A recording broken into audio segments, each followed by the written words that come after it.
Hello दोस्तों, आप लोग कैसे हैं। आशा करते हैं आप लोग ठीक होंगे।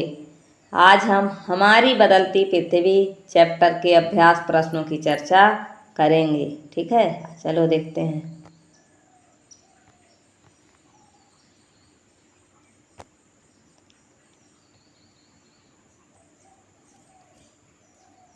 प्लेटें क्यों घूमती हैं। ठीक है, प्रश्न एक क्या है, प्लेटें क्यों घूमती हैं।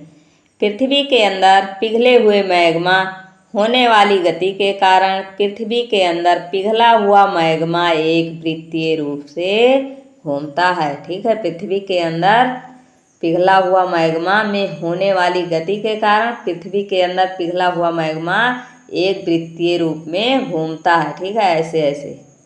ठीक, ये प्लेटें हमेशा धीमी गति से चारों तरफ प्रत्येक वर्ष केवल कुछ मिलीमीटर के लगभग घूमती हैं। ठीक है, ये प्लेटें धीरे धीरे मतलब एकदम धीमी गति से घूमती हैं, केवल कुछ मिलीमीटर के लगभग एक वर्ष में घूम पाती हैं। ठीक है, अगला देखिए, बहिर्जनित एवं अंतर्जनित बल क्या है। अंतर्जनित बल जो बल पृथ्वी के आंतरिक भाग में घटित होते हैं। ठीक है, जो बल पृथ्वी के आंतरिक भाग में घटित होते हैं उन्हें अंतर्जनित बल कहते हैं। अंतर्जनित बल कभी आकस्मिक गति उत्पन्न करते हैं तो कभी धीमी गति। बहिर्जनित बल जो बल पृथ्वी की सतह पर उत्पन्न होते हैं उन्हें बहिर्जनित बल कहते हैं। देखिए, जैसे हमारी पृथ्वी है, ठीक है, तो जो बल यहाँ अंदर में काम कर रहा है पृथ्वी के, वो क्या है, अंतर्जनित बल। और जो पृथ्वी के बाहर काम कर रहा है वो क्या है, बहिर्जनित बल। ठीक है, देखिए अपरदन क्या है। अपरदन क्या है, भूपृष्ठ पर बहता हुआ जल, पवन, हिम जैसे विभिन्न घटकों के द्वारा होने वाले कटाव छटाव को अपरदन कहते हैं। ठीक है, भूपृष्ठ पर बहता हुआ जल और पवन, पवन का मतलब हवा, और हिम बर्फ। ठीक है, विभिन्न घटकों के द्वारा, ठीक है, इन सभी के द्वारा होने वाले कटाव छटाव को क्या कहते हैं, अपरदन कहते हैं। जैसे जल के माध्यम से मिट्टी बह जाए, ठीक है, वायु के माध्यम से मिट्टी मतलब जमीन की मिट्टी उड़कर कहीं और चली जाए, यही सब क्या है, अपरदन है। जैसे नदियों द्वारा भी आकार की घाटी का निर्माण करना। ठीक है, नदियों द्वारा भी आकार की घाटी का निर्माण करना। पवनों द्वारा बरखान एवं छत्रक सैलों का निर्माण करना। पवनों द्वारा बरखान एवं छत्रक सैलों का निर्माण करना।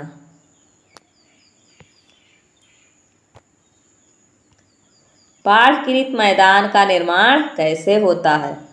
कभी कभी नदी अपने तटों से बाहर बहने लगती है, कभी कभी नदी अपने तटों से बाहर बहने लगती है। फलस्वरूप निकटवर्ती क्षेत्रों में बाढ़ आ जाती है।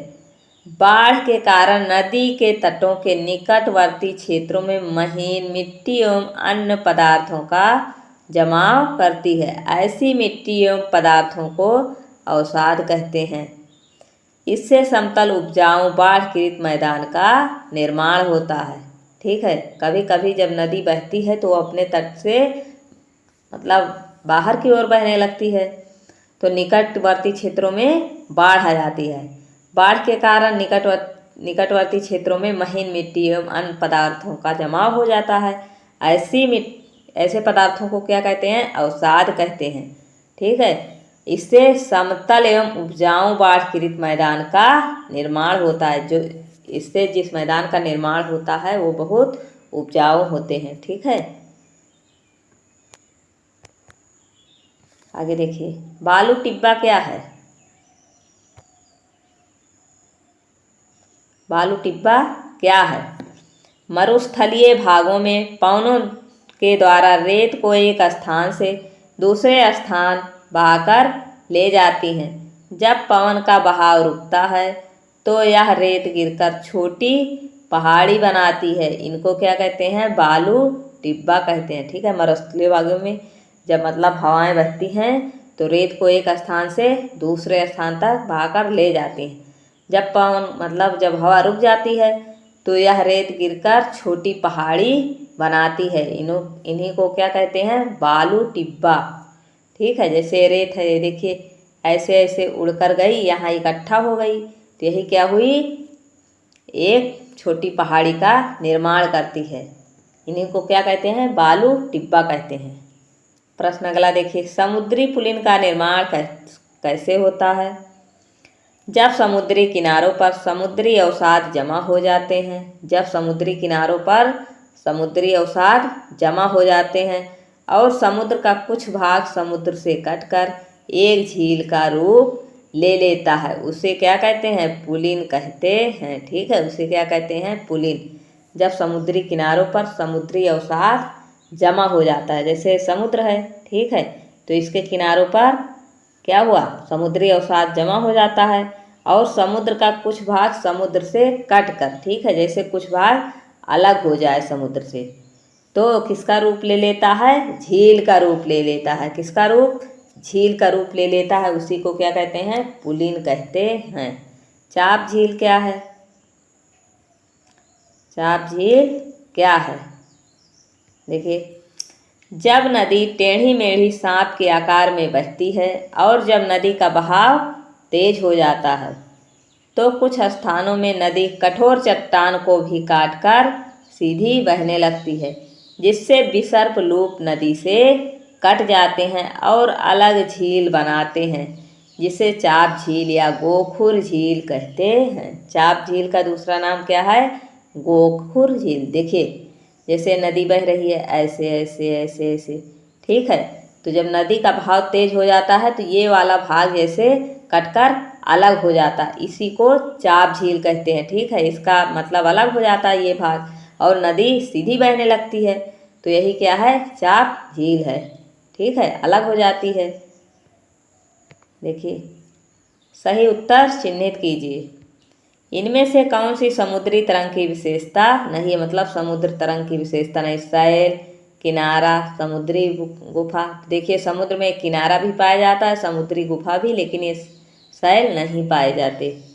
ठीक है, हिमनद की निक्षेपण की विशेषता है। ठीक है, हिमनद के निक्षेपण की विशेषता है, क्या है? देखिए, बाढ़ मैदान, पुलिन, हिमोड़। तो क्या है? हिमोड़, हिमनद। जैसा कि हिमनद के नाम से ही, हिम मतलब बर्फ, तो ऐसे ही हिमोड़ को रिलेट कर लेंगे। ठीक है, आगे देखिए, पृथ्वी की आकस्मिक गतियों के कारण कौन सी घटना होती है? ठीक है, मतलब अचानक घटने वाली। तो ज्वालामुखी, वलन, बाढ़ मैदान। तो कौन सी घटना आकस्मिक होती है? ज्वालामुखी। छत्तरक शैलें पाई जाती हैं। छत्तरक शैलें कहाँ पाई जाती हैं? रेगिस्तान में, नदी घाटी में, हिमनद में। कहाँ पाई जाती हैं? नदी घाटी में नहीं, कहाँ पाई जाती हैं? रेगिस्तान में पाई जाती हैं। ठीक है, कहाँ पाई जाती हैं छत्तरक शैलें? रेगिस्तान में। ऐसे मिट्टी का बहाव हो जाता है, मतलब हवाएं उड़ा कर ले जाती हैं, एक जगह मिट्टी को इकट्ठा कर देती हैं। जब ये मिट्टी मतलब गिरती है तो एक पहाड़ी का निर्माण करती है। ठीक है, छत्तरक शैलें कहाँ पाई जाती हैं? रेगिस्तान में पाई जाती हैं। चाप झील यहाँ पाई जाती है। देखिए, चाप झील कहाँ पाई जाती है? हिमनद, नदी घाटी, रेगिस्तान। तो कहाँ पाई जाती है चाप झील? चाप झील का निर्माण कहाँ होता है? नदी घाटी में। ठीक है, आगे देखिए, निम्नलिखित स्तंभों को मिलाकर सही जोड़े बनाइए। देखिए, हिमनद क्या है? बर्फ की नदी है। क्या है? बर्फ की नदी है। विसर्प का निर्माण कैसे होता है? नदियों से होता है। पुलिन क्या है? पुलिन क्या है? एक समुद्री तट है। क्या है? एक समुद्री तट है। बालू टिब्बा क्या है? बालू टिब्बा कहाँ पाया जाता है? रेगिस्तान में पाया जाता है। ठीक है, कहाँ पाया जाता है? रेगिस्तान में। ठीक है, जलप्रपात क्या है? जलप्रपात कठोर संस्तर शैल है। ठीक है, कठोर संस्तर शैल। भूकंप क्या है? पृथ्वी का कंपन। देखिए, हिमनद बर्फ की नदी, विसर्प नदियाँ, पुलिन समुद्री तट, बालू टिब्बा रेगिस्तान, जलप्रपात कठोर संस्तर शैल, भूकंप पृथ्वी का कंपन। ठीक है, कारण बताइए। कुछ शैल छत्रक के आकार में होते हैं।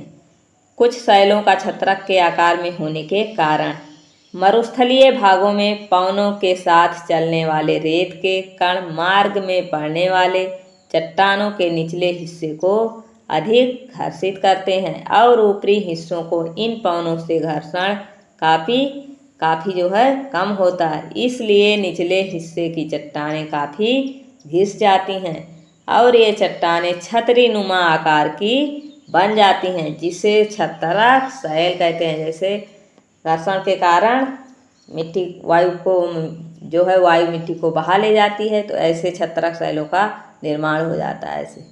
ठीक है, छतरी नुमा बन जाती है। बाढ़ पीड़ित मैदान बहुत उपजाऊ होते हैं। देखिए, बाढ़ पीड़ित मैदान के उपजाऊ होने के कारण बाढ़ के समय नदी अपने तटों को पार कर अपने आसपास के क्षेत्रों को जलमग्न कर देती है। बाढ़ के समय नदी के साथ काफ़ी मात्रा में मलबा या अवसाद बहते हैं। इन अवसादों या मलबों को नदी अपने आसपास के क्षेत्रों में जमा कर देती है।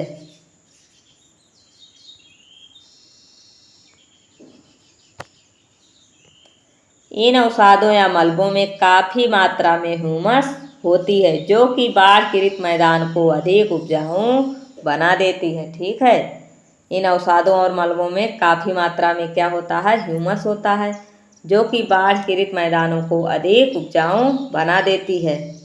आगे देखिए, समुद्री गुफा स्टैग के रूप में परिवर्तित हो जाती है। समुद्री गुफा स्टैग के रूप में परिवर्तित होने के कारण समुद्री तरंग के अपरदन एवं निक्षेपण तटीय स्थलाकृतियाँ बनाते हैं। समुद्री तरंगें लगातार शैलों से टकराती रहती हैं, जिससे दरार विकसित होती है। समय के साथ ये बड़ी और चौड़ी होती जाती हैं। इनको समुद्री गुफा कहते हैं। इन गुफाओं के बड़े होते जाने पर इनमें केवल छत ही बचती है, जिससे तटीय मेहराब बनते हैं। लगातार अपरदन छत को भी तोड़ देता है और केवल दीवारें बचती हैं। दीवार जैसी इन आकृतियों को क्या कहते हैं, स्टैग कहते हैं।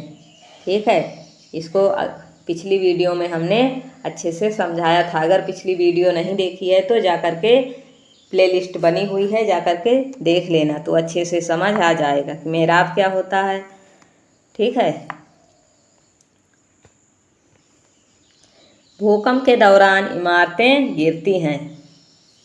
क्यों गिरती हैं? देखिए, भूकंप के दौरान इमारतें गिरने के कारण भूकंप के दौरान पृथ्वी की सतह पर काफ़ी कंपन होता है और इस कंपन से मकान या इमारतें हिलने लगती हैं और हिलने से मकान या इमारतें गिरने लगती हैं। दूसरा पॉइंट क्या है, अधिकांश इमारतें भूकंप रोधी नहीं होती। ठीक है, क्रियाकलाप देखिए।